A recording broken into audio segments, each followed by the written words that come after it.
It's time for Justice for the People with Pastor Charles Bennett.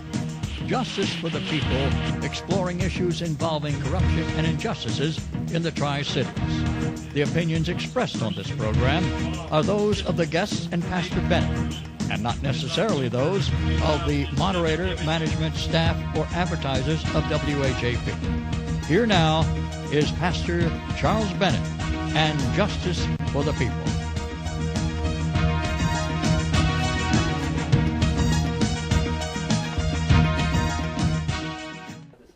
Oh yeah, this is an hour program.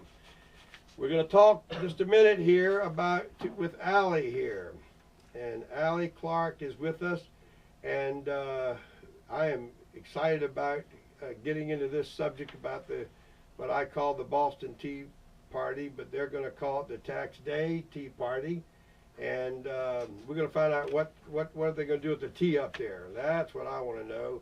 If I could just gather up all that tea, then maybe we could have some free tea. But where are they going to put it? Somebody said they're going to put it in a barrel. I'd like to spread it around and see if it'll help grow more grass up there at the Federal Reserve Banking Building, because if you can't smoke it, you should be able to eat it after all. This is Justice for the People, and this is Pastor Bennett, and I'm with Bill Bowman is here on the board today, the Bowman Body. That's exactly who it is.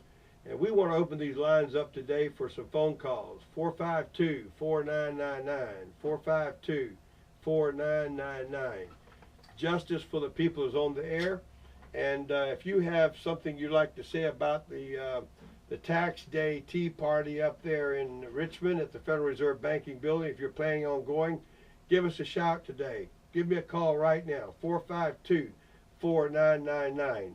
If you think it's a good idea, bad idea, or if you just don't even, every person that don't know how to think, give me a call real quick, 452-4999. Allie is just about as scared to death as anybody I've ever seen going on the radio, and she didn't get to take any elixir before she came on today, so she's just going to have to do it the hard way. Allie, how are you doing today? Oh, I'm doing fine. You're doing fine? You're not as scared as you thought you're going to be? Oh, no, I am. She's real scared, folks, so somebody call and cheer up. Now, I know you've got people listening right now, right? Oh, half our group is listening. I'm All sure right. of that. Well, that's at least 15 people then. And they're all listening today, so why don't they call us? They scared? You think they're scared to hear their voices on the radio too? Could be. All right, the number to call to talk to Allie is 452-4999. Okay, let's start, Allie. Tell me about this. First of all, tell me what started this and what got you involved with it. Was it Rush Limbaugh or was it Barack Obama? Did Barack Obama, did he suggest we start these tea parties? No, I don't believe so. Oh, who do you think it might be? A lot of it started off with Santilli with his rant on the trading floor. I read that on Friday to the people, or Thursday. Santilli is a congressman up there in Washington or where? No, he's just a correspondent. A correspondent, okay, he's a correspondent. CNNBC. And CNNBC, right? All right, so he started talking about this, and then all of a sudden, everybody picked up on it. And is Glenn Beck a main proponent of this? Well, Glenn Beck has his own little group. It's called the 912. The 912. And the 912 was, they used the virtues of Benjamin Franklin and came up with 9 principles and 12 values. Oh, we'll get into that in just a minute. We had a phone call and they hung up. All right. Caller, call right back. I was just getting ready to take your call, 452-4999. So tell me now, so this really was not started by Glenn Beck? Not really. It just sort of blended together. So Glenn Beck got excited about it and started announcing it? Well, he was working on his 912 program at the same time that Santilli did his rant. Okay, tell me about the 912. Do you have those memorized or? Well, I did, but I'm a You little got it written nervous, down? so I have them written Okay, down that's here. great. So Let's go over them. Maybe we'll take a few at a time. The 912 program. Let's see, what's the first one? the first one is America is good. America's good. Now that's debatable. the people of the world and the liberal Democrats, they don't think we're good anymore, do they?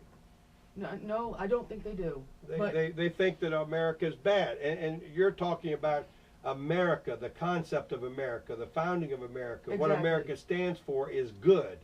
But, you know, there's a lot of socialists out here that don't think it's good. Well, it's because they're not taught that this is a republic anymore.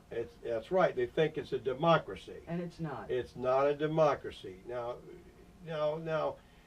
when I first met you, it was at a meeting, of all places, for a pastor to come. It was a meeting at Carr Brothers. Is that right? Yes, it was. And you, my friend Jeff with the G here, how did you hear about this this uprising?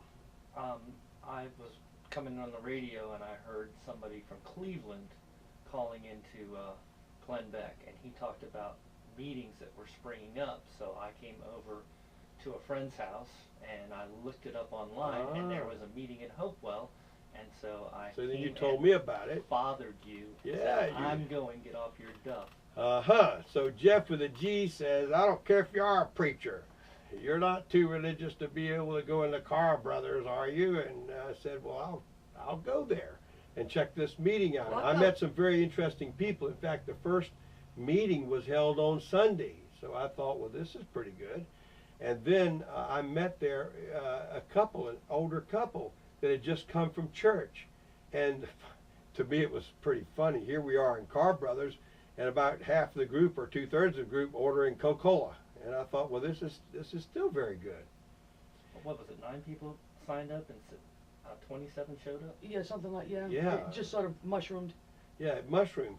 And so we saw their church people coming out to Carr Brothers, and you know, I want to say right now, you know, there's a lot of church folk that just want to condemn everybody that ever walks into a bar, ever goes any place where there's beer served and all that. But Well, that's what we call people like that Pharisees. And I know a lot of people go overboard on drinking and all that, but I want people to know that Allie, you started this, and that was a natural meeting place for you and people, and the bar owner, he said, go ahead and meet here. Is that right? Yes, he did. Well, there's a lot of like-minded people that go in there, and that's why I felt, and Sunday afternoons it's pretty quiet in there. Yeah. Well, as you saw. Yeah, It's it was like hard. a It was library. hardly anybody in there. Yeah, it was like a library, and that big plasma TV was showing a golf game, and I sort of watched the golf game and listened to what was going on, and I was quite amazed to see, to hear how knowledgeable, because Jeff with a G and myself, we have been talking about current events forever, you know, for several years. And I've known Jeff, and we share a lot, and we have a friend, his name is, well, I won't say his name, but he is the other side of the issue here, and that guy keeps us on our toes. And he's always talking about, he just agrees with everything the leftists are doing. In fact, he made a statement today. Jeff, help me remember the statement. It's a good thing to take the money from the rich and give it to the poor. So what was he saying about that? You remember the statement he said? He compared the rich to slave owners. Oh, that's right. Yeah, the rich people are slave owners, and it's about time we get that money going to the poor folk.